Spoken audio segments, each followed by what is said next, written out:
예, 오늘 제2차 확대 간부 회의 시작에 앞서 기념사진 촬영이 있겠습니다. 당대표, 원내대표, 최고위원께서는 의자에 그대로 착석하시고 그 외 분들은 뒷줄로 서셔서 사진 촬영을 진행하겠습니다.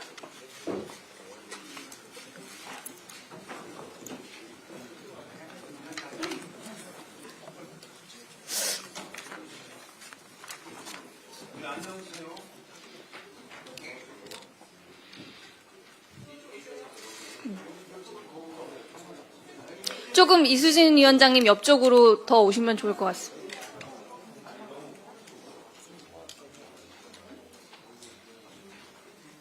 예, 구호 재창을 해보겠습니다. 제가 선창을 하면 다 함께 화이팅 외쳐주시기 바랍니다. 더불어민주당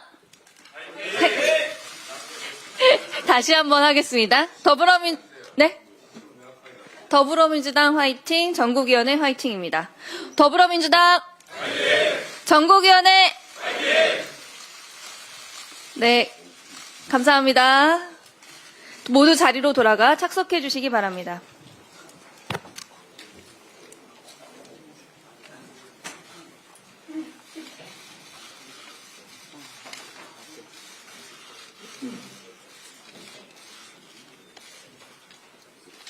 예, 지금부터 이재명 당대표의 개회선언으로 더불어민주당 제2차 확대 간부 회의를 시작하겠습니다.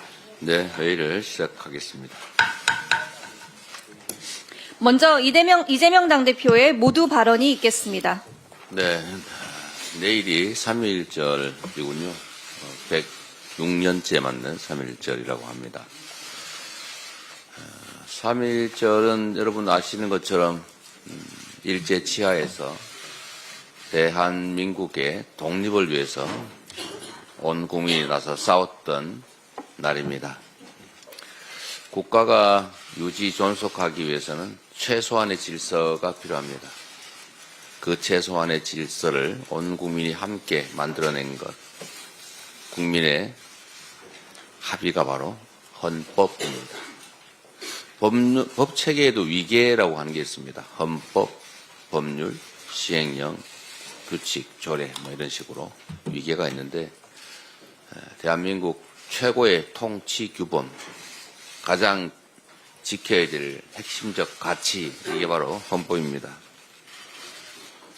3.1절을 맞으면서 대한민국의 집권 세력이 헌법 질서 파괴 행위에 동조를 하면서 스스로를 보수라고 부르는 것이 참으로 황당한 느낌입니다. 이건 마치 파란 빨간색이라고 하는 것과 같습니다. 형용 모순이라고 하죠. 있을 수 없는 일. 국민의힘은 내란 수계 윤석열 당원, 1호 당원을 여전히 제명 징계하지 않을 뿐만 아니라 윤석열 대통령의 복귀 시도에 동조하고 있습니다. 심지어 법치주의의 핵심 상징이라고 할 수 있는 법원을 폭력으로 파괴하는 행위에도 사실상 동의하다시피 하고 있는 것 같습니다. 3.1절을 맞아서 여전히 집권 여당의 지위를 가지고 있는, 그리고 이 나라 정치에서 큰 몫을 차지하고 있는 국민의힘 대오각성을 촉구합니다. 상법 개정안이 어제 본회의에 부의되지 못했습니다. 의장단 입장에서는 뭔가 사정이 있을 거로 충분히 이해합니다. 문제는 이게 다 국민의힘이 반대하기 때문에 생긴 일 아니겠습니까? 다시 한번 말씀드리면 이 상법 개정안은 윤석열 대통령도 약속했던 거고, 금융감독원장도 약속했던 거고, 한동훈 대표도 약속했던 겁니다. 국민의힘은 대표가 바뀌면 그 전에 한 발언이나 약속이나 방침은 다 무효가 되는 것입니까? 그런 정당이 세상에 어디 있습니까? 지금 와서는 또 상법 개정안을 반대를 하는데 팥죽 끄듯이 개구리 어디로 뛰는지 알 수 없을 정도로 이랬다 저랬다 이랬다 합니다. 그래서 국민들이 불안해서 어디 살겠습니까? 주조보호장치가 마련되면 우리 개미들도 국장 가자라고 하겠죠. 지금 국장 탈출은 지능순이라는 그런 모멸적인 비유까지 있습니다. 이 나라의 자산관리의 주된 수단이 부동산이 돼 있습니다. 부동산 시장이 안정되지 못하는 것도, 집값 걱정을 하는 것도, 집 마련 걱정을 하게 되는 것도 우리 국민의 투자 수단이 부동산으로 거의 제한되어 있기 때문에 그런 겁니다. 그래서 자본시장을 살려야 되는 것입니다. 자본시장을 살리는데 가장 핵심적인 장치 중에 하나가 바로 주주의 이익을 훼손하지 않도록 공정하게 주주가 취급되도록 소액 주주라도 대주주와 차별받지 않도록 그렇게 만드는 이 상법 개정입니다. 그래야 믿고 투자하겠지요. 우리 민주당은 임시회가 끝나더라도 다음 회기에는 반드시 이 코리아 디스카운트의 한 원인이라고 할 상법을 반드시 개정하도록 하겠습니다. 이상입니다. 다음으로 박찬대 원내대표의 발언이 있겠습니다.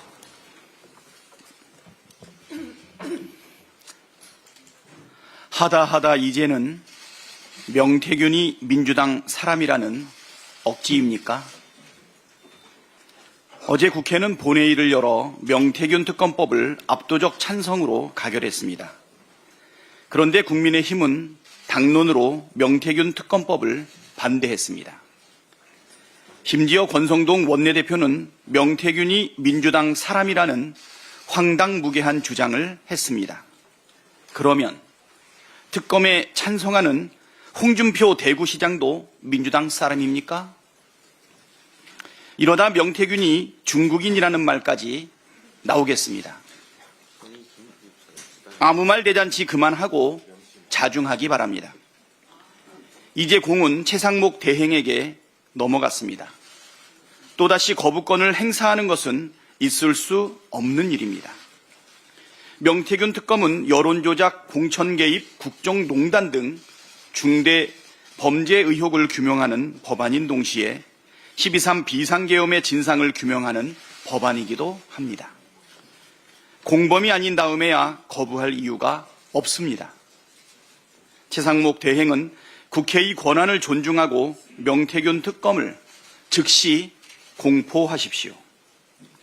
헌법재판소가 만장일치로 국회가 선출한 헌법재판관 후보자를 임명하지 않은 것은 국회 권한 침해라고 선고했습니다.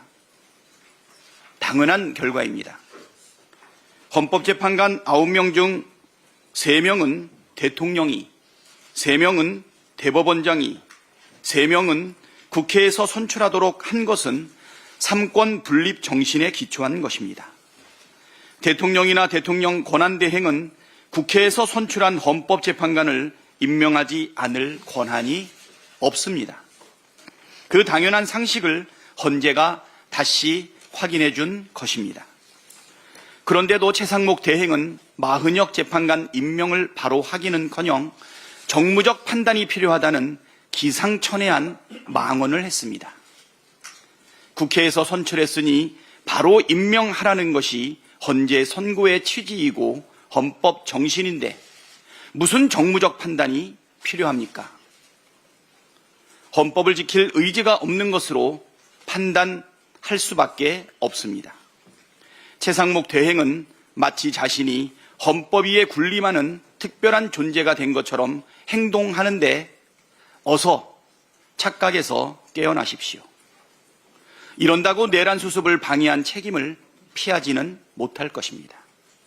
헌법재판관 임명을 선별 거부함으로써 헌재의 온전한 구성을 막고 경호처의 윤석열 체포영장 집행 방해 행위를 수수방관하지 않았습니까? 내란에 동조한 것 아니냐는 의혹과 정황도 존재합니다. 재판관 임명 여부와 무관하게 그 책임을 반드시 져야 할 것입니다. 오늘 오전까지 마은혁 재판관을 임명하지 않는다면 대통령 권한대행으로 인정할 수 없다는 사실을 분명히 경고합니다. 오전 중에 꼭 임명하시고 오후에 국회에 오셔서 국정협의체에 임하셔야 하지 않겠습니까?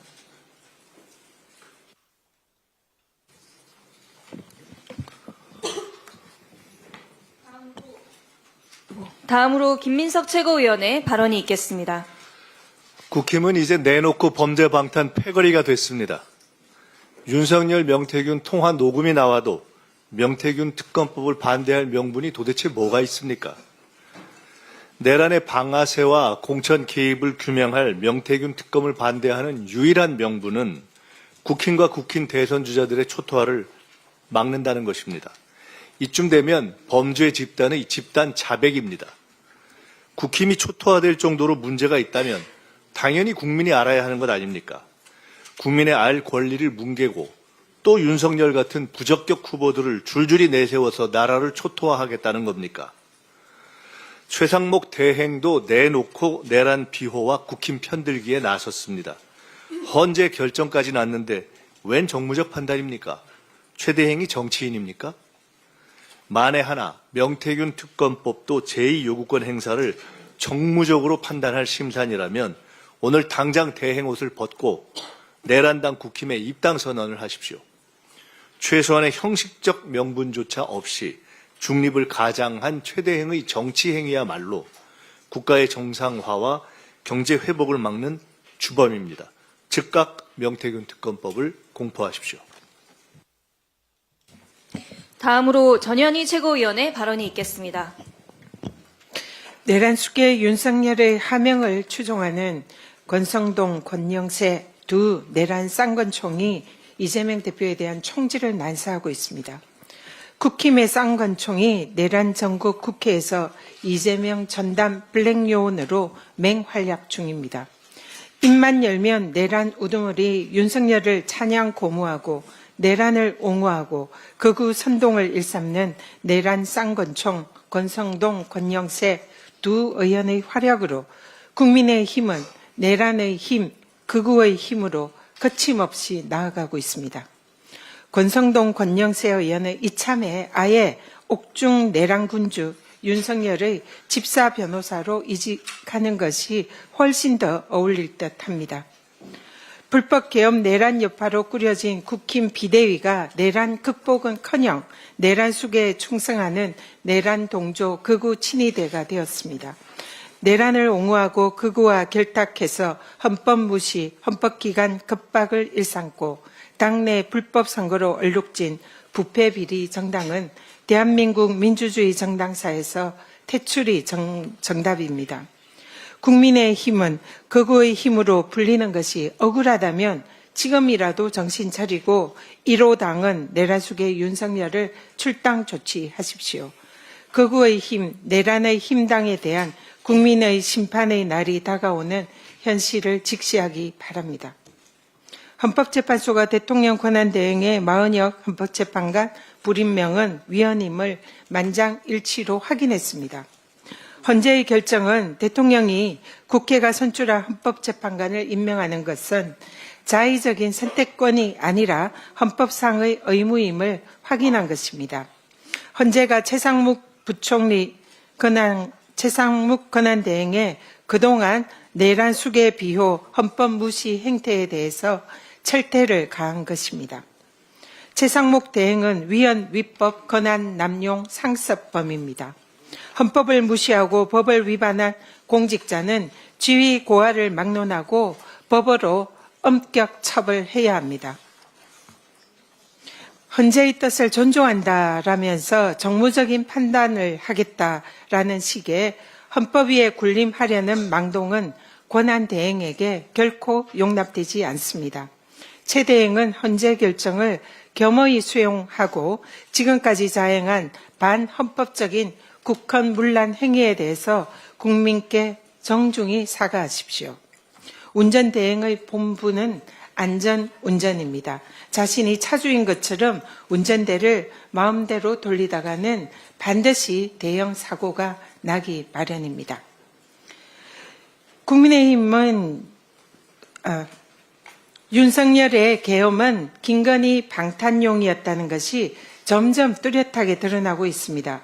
내란 속의 윤석열 비호, 김건희 방탄, 국민의힘은 묻지마 김건희 특검법, 명태균 특검법 반대만 외치고 있습니다. 윤건희 명태균 게이트는 의혹이 아닌 실체입니다. 윤석열 김건희 부부의 공천 개입 육성은 징역 2년이 선고된 박근혜 전 대통령 공천 개입 사건보다 훨씬 중대한 범죄입니다. 국민의힘도 외쳤습니다. 특검을 거부하는 자가 범인입니다. 범인이 되기 싫은 국민의힘 의원들은 모두 명태균 특검법 구조선에 탑승하기 바랍니다. 이상입니다. 다음으로 한준호 최고위원의 발언이 있겠습니다. 네, 국민의힘이 조만간 단식에 들어갈 것 같습니다. 내란 속의 윤석열의 탄핵을 반대하기 위한 그야말로 최후의 발악으로 보입니다. 어제자 보도에 따르면 국민의힘 조배수 의원이 3월 2일부터 국회 본청 2층 입구에서 2명씩 하는 형식으로 하루씩 릴레이 단식을 하자라고 제안을 했답니다. 이 소식을 접한 국민은 즉각 비판을 제기했습니다. 하루 정도 끼니를 참는 걸 간헐적 단식 또는 디톡스 다이어트 이렇게 부릅니다. 지금 여러분이 몸이나 챙길 때입니까? 단식이란 것은 목숨을 건 최후의 보루입니다. 지금 국민의힘 의원들이 하고자 하는 건 이 탄핵 국면에 어떻게든 극우 세계관에 발붙여서 최대한 살아남기 위한 발버둥으로 보입니다. 한때 이재명 대표가 단식 투쟁을 시작했을 때 한껏 조롱을 했던 국민의힘, 간헐적 단식을 하든 디톡스 다이어트를 하든 여러분의 마음이지만 적어도 지난날에 대한 반성을 하면서 시작하길 바라는 마음에 기억을 좀 상기시켜 드리겠습니다. 이 위 그림은 23년 9월 4일 국민의힘 홈페이지에 올라왔던 자료입니다. 이재명 대표 단식이 방탄쇼다, 땡깡 단식쇼다라고 주장을 했습니다. 그러면서 관종의 DNA만 엿보일 뿐이다라고 비아냥댔죠. 저작권은 여러분에게 있으니 국민의힘에 고스란히 돌려드리겠습니다. 과거 국민의힘이 했던 이 말들을 반추하면서 웰빙 단식 잘 하시고 관종 DNA 잘 육성을 하시길 바라겠습니다. 국민의힘의 적은 국민의힘입니다. 야당인 더불어민주당은 먹사니즘, 잘사니즘을 이야기하고 있습니다. 그런데 국민의힘은 도대체 어디서 무엇을 하고 있습니까? 겨우 한다는 것이 극우 세력과 붙어서 계엄과 내란을 옹호하고 먹고 사는 생계수단, 투쟁수단으로 삼는 것 아닙니까? 지난 26일 이화여자대학교에서 열린 탄핵 찬성 집회에 극우 유튜버들이 난입해서 피켓을 씹어먹고 현수막을 움켜쥐면서 바닥에 들어놓고 심지어 한 학생이 멱살을 잡는 폭력행위도 서슴지 않았습니다. 일각에서는 극우 유튜버가 이런 짓을 벌이는 것이 유튜버 수익 창출 중지 때문이다라는 분석도 하는데 그것이 사실이라면 경악할 일입니다. 여당과 정부 당국 도대체 어디서 무엇을 하고 있습니까? 극우 세력의 폭력적인 언동은 이것뿐만이 아닙니다. 영상을 한번 보시죠.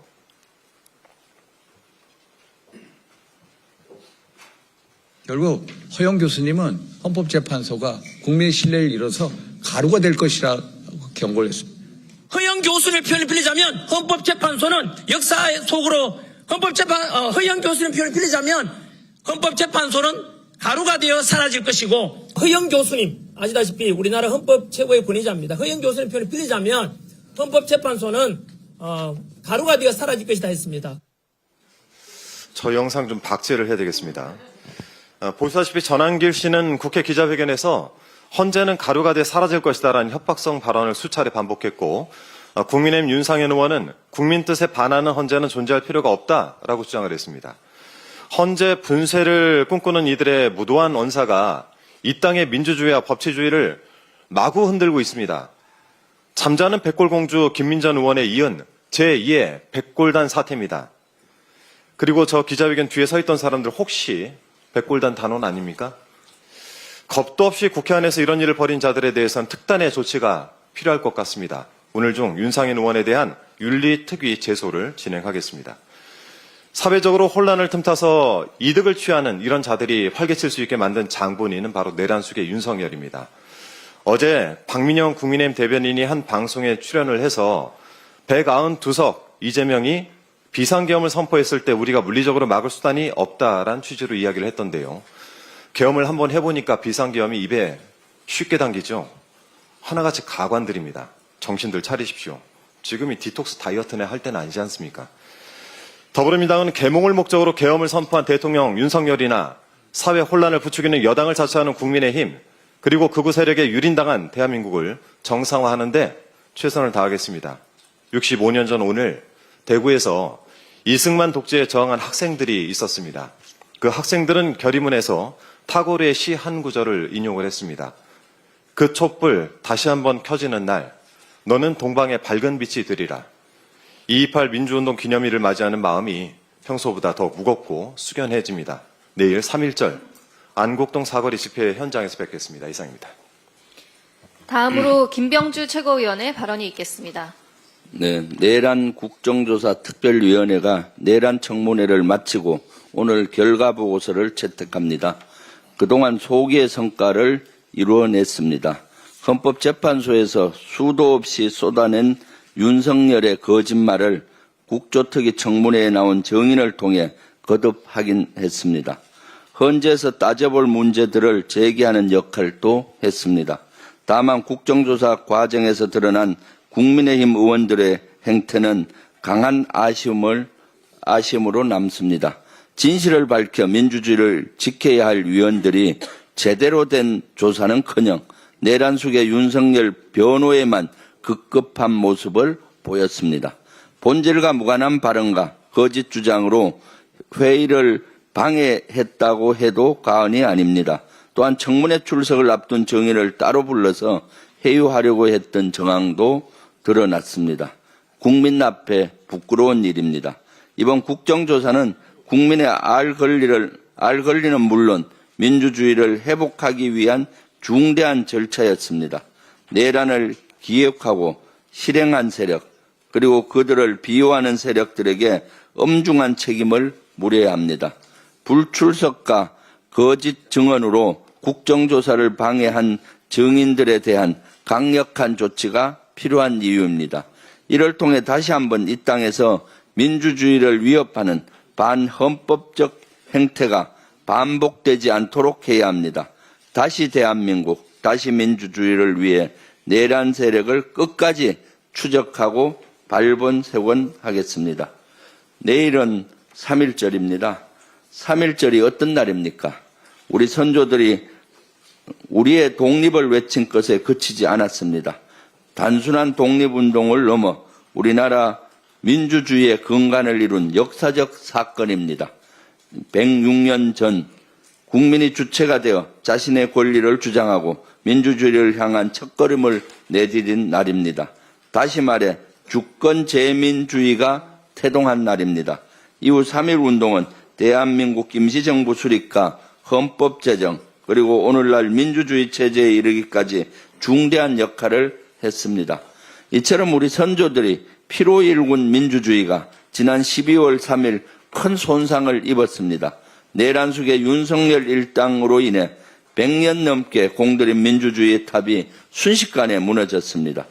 결국 보다 못한 우리 국민은 일어났습니다. 국회로 모였습니다. 민주주의를 지키기 위한 항거를 이어갔습니다. 100여 년 전 일제에 맞선 민족운동이 재현된 것입니다. 가슴 깊은 곳에 있는 민주주의를 향한 열망이 다시 솟구친 것입니다. 내일 광화문에 모여 다시 대한민국, 다시 민주주의를 외쳐주십시오. 국민 여러분의 뜨거운 열기로 독재를 향한 내란 수계의 꿈을 짓밟아 주십시오. 이상입니다. 다음으로 이현주 최고위원의 발언이 있겠습니다. 네, 최근 일부 대학가에서 윤석열 탄핵 심판을 두고 갈등이 일어나고 있는데요. 특히 일부 극우 유튜버를 중심으로 해서 윤 지지자들이 캠퍼스까지 들어와서 갈등을 유발하고 있습니다. 폭력과 폭언 그리고 성희롱 등 상황이 매우 심각한데 지난번에 제가 여론조사에서 보여드린 것처럼 윤석열 지지자가 뭐 이대남이다 이런 식의 허황된 얘기는 하지 않기 바랍니다.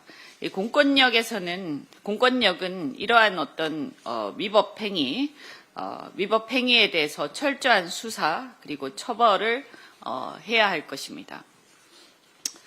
지난 주말에 경제사절단과 함께 미국 워싱턴 등지를 방문해서 아웃리치 활동을 하고 어제 새벽에 귀국을 했습니다.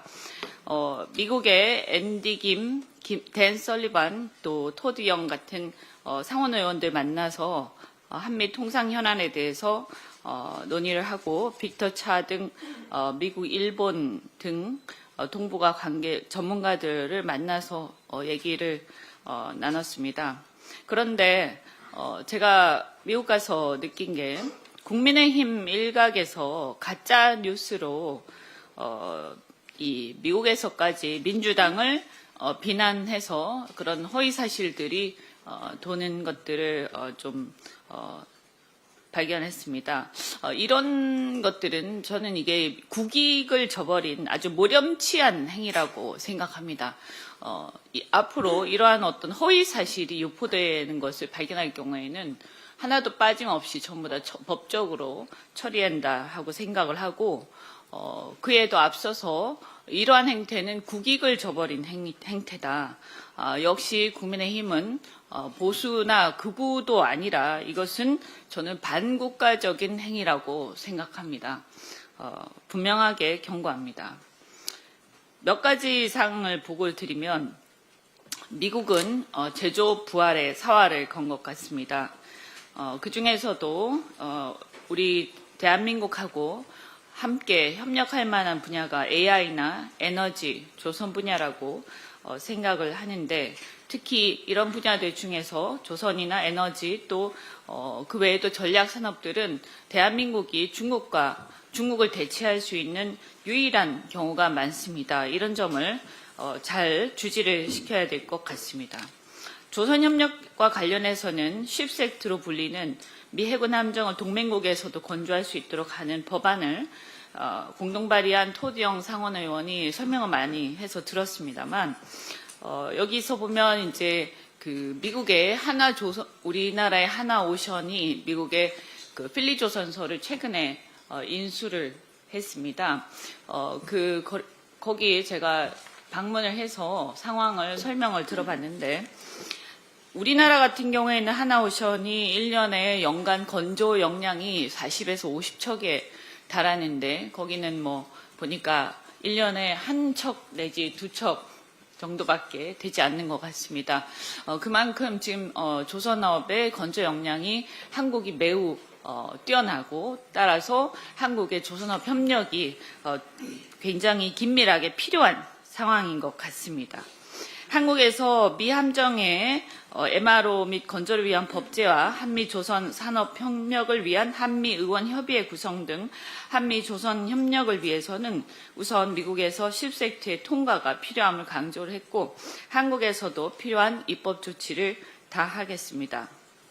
그리고 이 알래스카의 가스 프로젝트와 관련해서도 미국에서는 천연가스와 셰일 석유 등을 한국과 일본 등이 사가면서 이런 신규 가스나 자원 개발에 참여하길 바라고 있고 특히 이 경우에 건설 파이프라인이라든가 엔지니어링 분야가 우리 대한민국이 매우 제조 역량이 뛰어나기 때문에 한국과 그리고 또 일본의 협력이 필수적인 것 같습니다. 다만 전문가에 의하면 경제성이 좀 떨어진다라는 평가들이 많이 있습니다. 우리가 일반적으로 수입을 하고 있는 그 걸프만의 그 개발 프로젝트에 비해서 경제성이 좀 떨어진다는 얘기가 있기 때문에 이런 부분은 신중하게 봐야 한다라고 생각합니다. 여하튼 이런 부분들이 관세 협상의 레버리지로 활용될 수 있다 이런 생각이 들고요.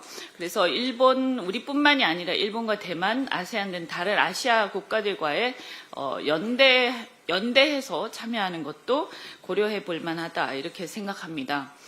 좌우가 없는 생존 이데올로기 시대에 돌입을 했기 때문에 우리도 정신 바짝 차리고 여야정이 합심해서 이 시기를 잘 헤쳐나가야 한다 이런 생각이 듭니다. 윤석열 대통령 시기에 경제 정책이 실패가 굉장히 심각했다 이렇게 많이들 말씀하십니다만 그동안에 보면 GDP 성장률만 보더라도 1%를 기록한 것은 그동안 경제 위기 상황을 제외하고는 윤석열 대통령 시대가 유일합니다. 이렇게 지금 여러 외신에서도 그렇고 윤 대통령의 경제 실정을 비판하고 있고 또 이창용 한은 총재도 같은 평가를 내리면서 이 경제 성장률 낮춰잡고 있는 상황입니다. 어제는 우리가 에너지 3법 같은 여야 합의로 법안을 통과를 많이 시켰습니다만 오늘도 이제 국정협의회에서 여야가 국민연금 모수개혁을 결론을 내기로 했다고 합니다. 국민의힘이 진짜로 국민연금 개혁 의지가 있다면 진정성을 갖고 국정협의회도 임하고 앞으로도 여야 간에 이런 합의를 많이 도출할 수 있도록 노력해 주시기 바랍니다. 다음으로 송순호 최고위원의 발언이 있겠습니다. 맹태균 특검법이 국회 본회의를 통과했습니다. 국민의힘에서는 김상욱 의원 한 명만 특검법에 찬성했습니다. 포와 같이 쏟아질 비난에 화살을 무릅쓰고 대한민국의 미래를 위해 용기를 내주신 김 의원께 감사를 전합니다. 국민의힘은 맹태균 특검법 반대 당론을 정했다고 하는데 윤석열과 김건희의 육성까지 나왔는데 특검을 왜 거부하는 것인지 도대체 누구를 위한 당이며 누구를 위한 국회의원인지 묻고 싶습니다. 조선일보 폐간에 목숨 걸었다. 지난 26일 공개된 김건희의 육성입니다. 시민사회와 정치권에서 조선일보에 대한 비판과 비난이 많이 있었지만 폐간에 목숨을 걸었다는 표현은 이제껏 들어본 것 중 최강의 표현입니다. 공개된 녹취에는 조중동이야말로 우리나라를 망치는 애들이라고 합니다. 이런 말도 했습니다. 지들 말 듣게끔 하고 뒤로 다 기업들하고 거래하고 얼마나 못된 놈들인 줄 아느냐고 말했습니다. 김건희가 조선일보 폐간에 목숨을 걸 정도의 일이 과연 무엇인지 그 배경에 의혹을 가지지 않을 수 없습니다. 김건희가 목숨을 걸 만큼 조선일보에 대해 분노하는 또 다른 이유가 있는 건 아닌지 하는 의문과 조선일보는 정권의 명운이 달린 특종을 확보하고도 왜 보도하지 않았는지 하는 의문이 뒤따르고 있습니다. 보도를 하지 않은 이유가 대통령실과 어떤 거래를 한 게 아닌가 하는 의혹을 제기하는 건 합리적 추측이고 의심입니다.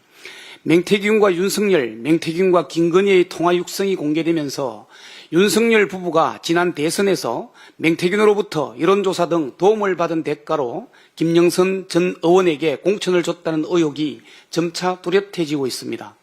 윤석열이 김영선 해주라 했는데 참 말이 많네 하는 육성 통화가 공개되고 이 사건을 수사한 창원지검 8명의 검사들이 윤석열 부부에 대한 수사 필요성을 적시한 보고서에 연서명한 사실까지 드러났습니다. 어제 맹태균 특검법이 국회 본회의를 통과했습니다. 특검을 통해 그동안 의혹으로만 제기되었던 윤 대통령 부부의 공천 개입 여부의 진실이 밝혀질 것입니다.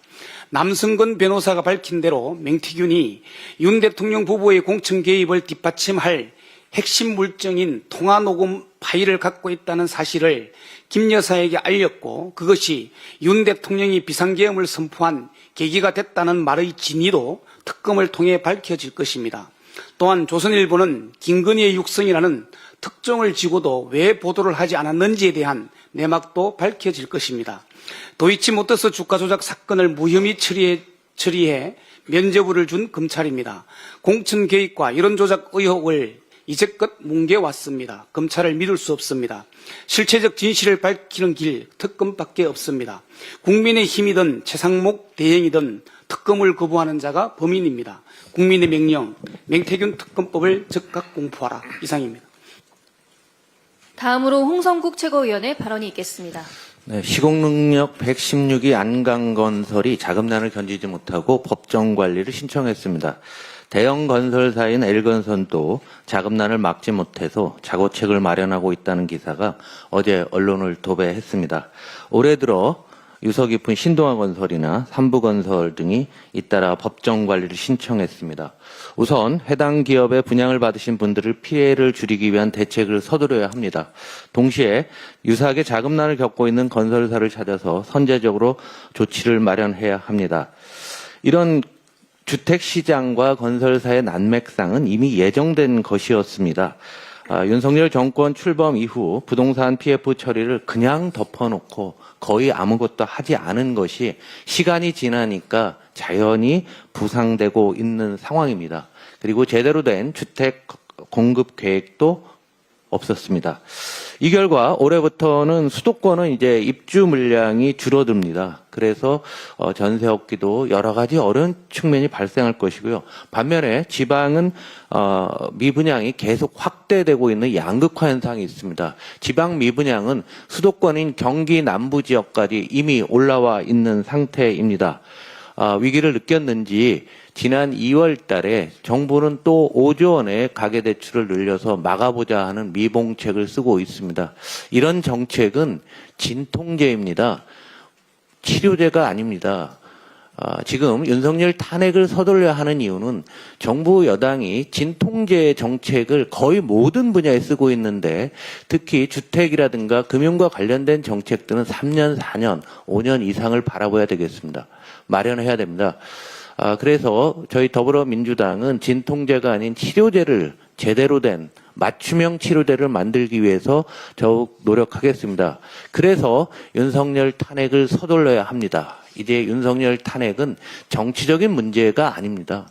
그 이상입니다. 우리나라의 미래를 잡고 있는 매우 중요한 생존의 문제입니다. 우리 국민과 한국의 미래를 위해서 윤석열 탄핵을 시급히 서둘러야 합니다. 경제는 민주당입니다. 예. 이어서 전국위원장의 모두 발언을 진행하겠습니다. 시간 관계상 간략히 1분 내외로 부탁드립니다. 먼저 이수진 전국 여성위원장의 발언이 있겠습니다. 네, 안녕하십니까. 더불어민주당 전국 여성위원장 이수진입니다. 지난 2월 20일 더불어민주당 전국여성위원회는 발대식을 갖고 힘차게 출발했습니다. 내란에 맞선 빛의 혁명은 희망 대한민국으로 이어져야 합니다. 그 중심에 민주당 여성당원이 설 것입니다. 일주일 뒤인 3월 8일은 세계 여성의 날입니다. 한 세기가 훌쩍 지났지만 여성의 노동환경 개선과 참정권을 요구했던 그 시절 여성들의 외침은 여전히 이 땅 대한민국 여성들의 외침과 맞닿아 있습니다. 하지만 윤석열 정권은 짧은 집권 기간 동안 성평등 가치를 처참히 무너뜨렸고 혐오와 갈라치기로 연명하는 역사 퇴행적 정치로 일관했습니다. 차별은 더욱 교묘해졌고 혐오는 노골화되었습니다. 바꿔야 합니다. 민주당 여성위원회가 바꾸겠습니다. 더불어민주당은 지난해 딥페이크 성범죄 근절법과 모성보호 3법, 양육비 이행확보 및 지원법 등 무너지는 여성 인권과 시민들의 삶을 지키고 회복시키기 위한 법안을 통과시켰습니다. 이제 더 근본적인 차원의 성평등 정치로 나아가겠습니다. 먹사니즘을 잘사니즘으로 이어가는 희망의 다리는 존중과 평등 그리고 안전입니다. 여성 노동의 존중, 돌봄 민주주의, 젠더 폭력 근절, 여성 대표성 확대로 희망 대한민국을 열어내겠습니다. 민주당의 여성당원은 정치의 주체로서 반드시 대한민국 대전환의 중심이 되겠습니다. 새로운 대한민국을 밝히는 빛이 되겠습니다. 감사합니다. 다음으로 모경종 전국 청년위원장의 발언이 있겠습니다. 네, 전국 청년위원장 모경정입니다. 윤석열이 내란 시도 이후에 가장 많이 쓰는 단어 중에 하나가 청년입니다. 당이 하나가 되어서 2030 청년들을 위해서 할 일을 해달라. 과연 윤석열 당시는 청년을 위해서 무엇을 했습니까? 대기업, 중견기업으로만 기준으로 해도 신규 채용 증가폭이 6년 만에 최저입니다. 경험이 없다고 취업이 안 되고 취업을 안 해서 경험도 못 쌓는 그런 악순환이 반복되고 있습니다. 기업 채용에서 가장 중요한 요소가 직무 경험이다. 74.6%가 대답하고 있습니다. 더 수렁으로 빠지게 해놓고 윤석열 당신이 그리고 국민의힘이 청년을 운운할 자격이 있습니까? 우리 청년 세대는 당신들의 장기말이고 바둑말이 아닙니다. 내일이면 3.1운동인데 유관순 열사가 만약 현 시대의 사람이라면 08년생입니다. 항상 대한민국의 변혁의 역사, 그리고 대한민국을 지키는 역사에는 청년들과 학생들이 있었습니다. 이 청년들을 위한 정책과 입법은 책상에서 만들어지는 것이 아니라 청년 삶의 현장 그 자체에서 나와야 됩니다. 우리 더불어민주당 전국청년위원회는 분과위원회 구성을 당원들의 수요에 맞게, 청년들의 수요에 맞게 구성할 것을 선언합니다. 대표께서 방금 국장 탈출은 지능순이라는 표현을 써주셨는데 저는 탈출을 못한 채 며칠 전 경영진과 최대 주주의 비상식적인 행동으로 상장 폐지를 통보받은 사람입니다. 아마 저에게 수요 조사를 하게 된다면 저는 이런 분과를 하나 만들고 싶습니다. 국장 정상화 분과.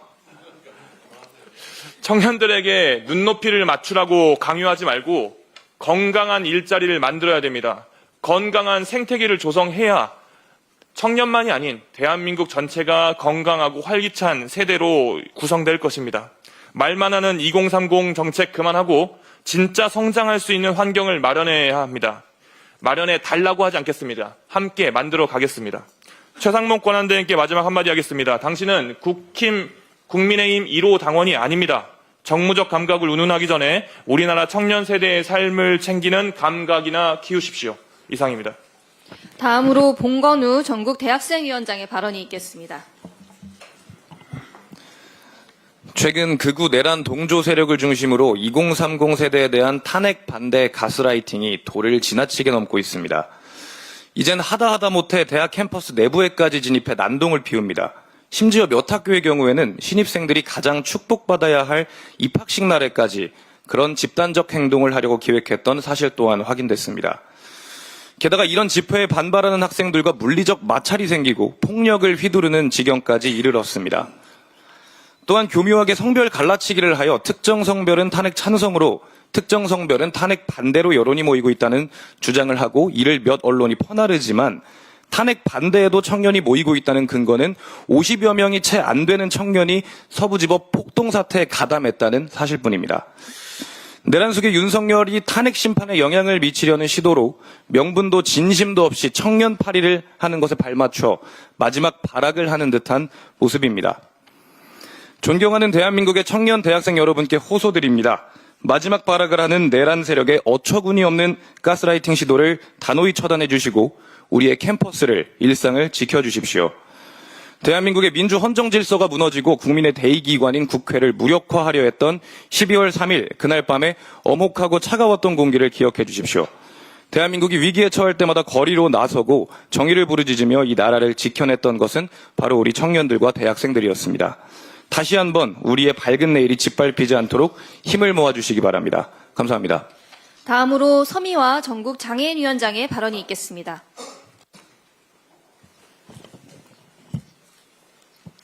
안녕하십니까. 소리로 보는 시각장애인 전국 장애인위원장 서미화입니다. 내일은 3.1절입니다.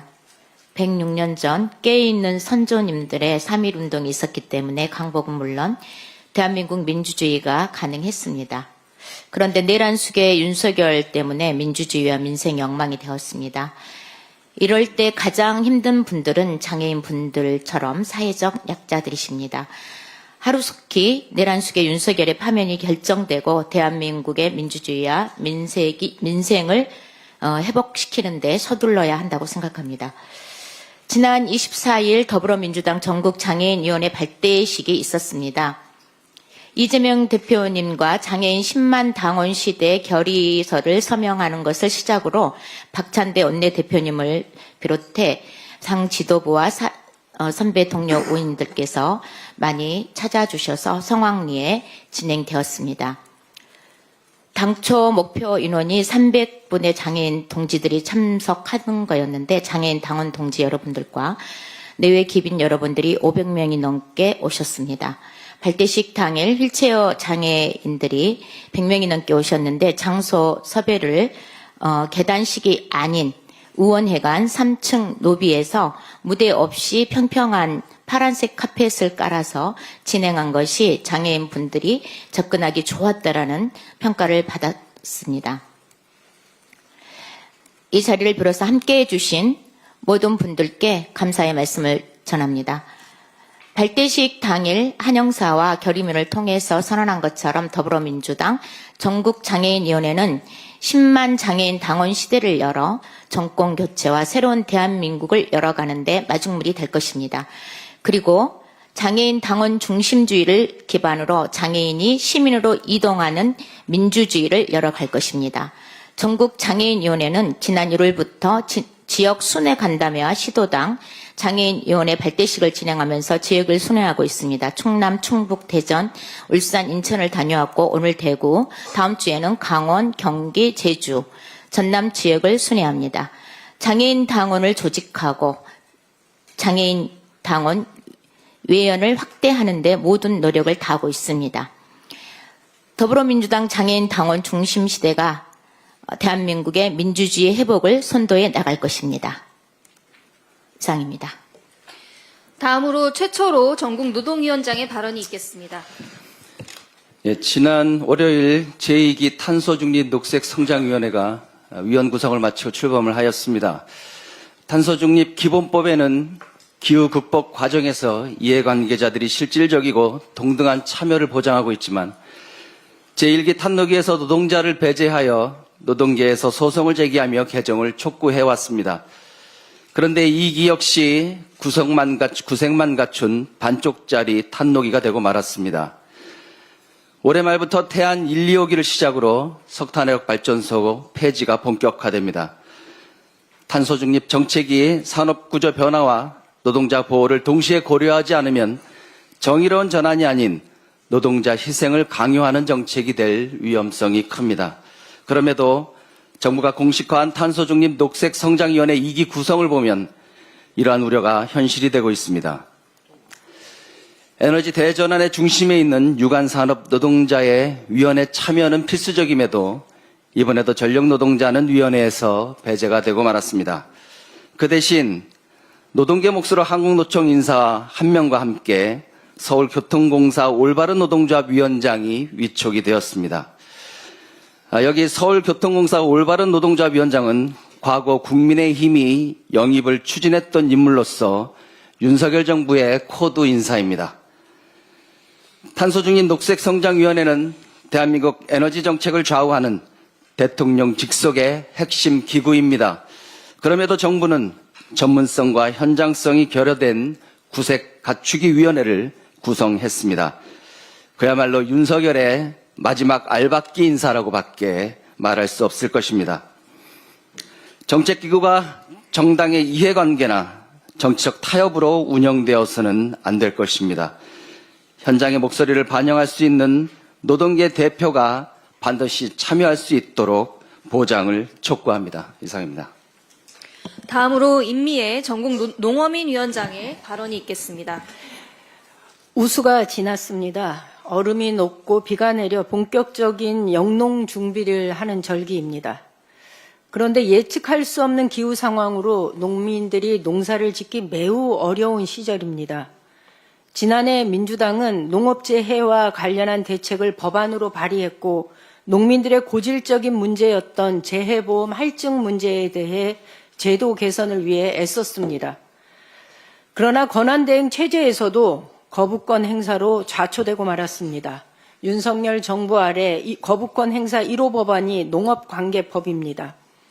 윤석열 정부로부터 가장 먼저 거부당한 농민들의 심정은 너무 참담했지만 다시 털고 일어나 올해도 농사를 다시 시작해야 합니다. 본격적인 영농 시기가 도래하면 농가는 재해보험 가입 여부를 결정해야 합니다. 이에 맞춰 농어민위원회는 재해보험 부당할증 피해 사례를 수집하는 캠페인을 전국적으로 열고 있습니다. 2월 24일부터 3월 31일까지 전국 시군 156개소의 농업기술센터 주변 지역에 현수막을 설치하고 사례 수집에 들어갑니다. 민주당이 대책을 마련하겠습니다. 또한 160여 개에 달하는 농어민 생산자 조직과의 소통을 위해 전담의원제를 시행하고 있습니다. 3월 초까지 각자 맡은 단체들과의 간담회를 통해 서로 소통하고 현안들을 정리하겠습니다. 1월에는 생산자 단체와의 연대를 바탕으로 농어민위원회 정책자문위원회를 구성했고 신년 교례를 했습니다. 벌써 2회차 한 달에 2번씩 전문가를 모시고 줌회의 방식으로 각지에 흩어져 있는 농어민 지도자들과 현안에 대한 세미나를 개최하고 있습니다. 농민들이 올해는 조금은 안심하고 농사 지을 수 있도록 든든한 민주당 농어민위원회가 되겠습니다. 고맙습니다. 다음으로 복귀왕 사회적경제위원장의 발언이 있겠습니다. 사회적경제위원장입니다. 2주 전부터 경북을 시작으로 사회적경제위원회 시도당 발대식을 시작하고 있습니다. 경북 도당에서 취임식 시작되는데 말씀 계속하시면 됩니다. 오세희 의원님과 임미애 의원님 저까지 해서 3명의 국회의원이 경북에 있는 경우가 참 드물다라는 말씀을 듣고 처음이었습니까? 그 말씀을 듣고 민주당 의원들이 많이 가야 되겠다라는 생각을 했습니다. 대구와 경북은 숫자는 적으나 결기는 굉장히 높았습니다. 그리고 서울도 발대식을 가졌고, 그리고 요즘 씁쓸한 이야기인 사회적 경제의 망명지 경기도도 출범식을 가졌습니다. 많은 분들이 그나마 경기도는 도 차원에서라도 일정 부분 정책을 유지하고 있기 때문에 그쪽으로 옮긴다라는 말씀은 정말 슬픈 이야기가 아닐 수 없습니다. 사회적 경제 영역도 위축돼 있고 우리 당내 활동가들도 많이 위축돼 있습니다. 다시 일어설 준비를 해야 될 것 같습니다. 다행스럽게 기재위에서 지난 19대 때부터 추진해왔던 사회적 경제 기본법을 간사간 협의를 통해서 한번 추진해보자라는 내부적 합의가 있었다고 합니다. 정말 오랫동안 추진해왔던 사회적 경제 기본법이 이번에는 꼭 통과될 수 있도록 온 힘을 모으겠습니다. 우리 당에서도 힘껏 응원을 해 주셔서 사회적 경제 기본법이라는 상징을 우리가 법으로 만들어내고 사회라는 이름이 들어가 있어서 이것이 무엇인가라고 궁금증을 갖고 있는 국민의힘 의원들에게 사회적 경제는 따뜻한 경제입니다라고 알려줬으면 좋겠습니다. 감사합니다. 마지막으로 오세희 소상공인위원장의 발언이 있겠습니다. 네, 전국 소상공인위원장 오세희 의원입니다. 민생경제의 주체인 766만의 소상공인에 대한 지원이 절실합니다. 민주당이 발표한 추경 예산 중에 민생회복지원금 20.8조, 소비 진작 4대 패키지도 있고 중소기업 지원, 그리고 12.3 계엄으로 잘못된 정부의 일로 인해서 직접 피해를 본 소상공인들에 대한 지원입니다. 현장에서는 비상계엄 손실보상이 꼭 필요하다. 2조 8천억은 빨리 이루어져야 된다고 생각합니다. 현장에서도 이렇게 빠른 민주당의 추경 예산 발표에 환영들을 하고 있습니다. 그렇지만 얼마 전에 국민의힘에서 며칠 전에 발표한 760만의 모든 소상공인들을 지원하겠다고 100만 원씩 바우처 지원하겠다고 했습니다. 해프닝이 일어났는데요. 760만의 모든 소상공인한테 주겠다 하고 내용은 1억 400의 영세 소상공인한테 주겠다고 합니다. 그러면 760만의 전 소상공인에 주겠다 하고 영세 소상공인 연매출 1억 400짜리 소상공인들한테 하면 258만입니다. 그걸 760만에 전부 주겠다 100만 원씩. 이렇게 내용은 258만이다. 영세. 다 우리가 영세냐. 그래서 주지도 않는 돈을 100만 원씩 민주당이 할 때는 퍼주기. 그렇게 호도하면서 본인들은 760만 원을 주겠다고 258만만 지급하게 되는 발표하는 그런 수치도 모르고 현장도 모르는 국민의힘에 한심스럽게 짝이 없습니다. 소상공인을 2번 올리는 거고요. 저희 소상공인위원회는 전국에 발대식도 지금 있고 계속 그 소상공연합회, 전국 전통시장 상인연합회, 또 공인중개사협회 등 각종 간담회가 이루어지고 다음 달 6일에는 동대문의 패션 봉제 산업 현장을 가고자 합니다. 현장에 방문을 하고 또 국회에 와서 간담회해서 전국적으로 민주당의 정책을 전달하고 그분들이 또 용기를 얻을 수 있도록 최선을 다해서 조직화를 전국 조직을 확대하겠습니다. 이상입니다. 감사합니다.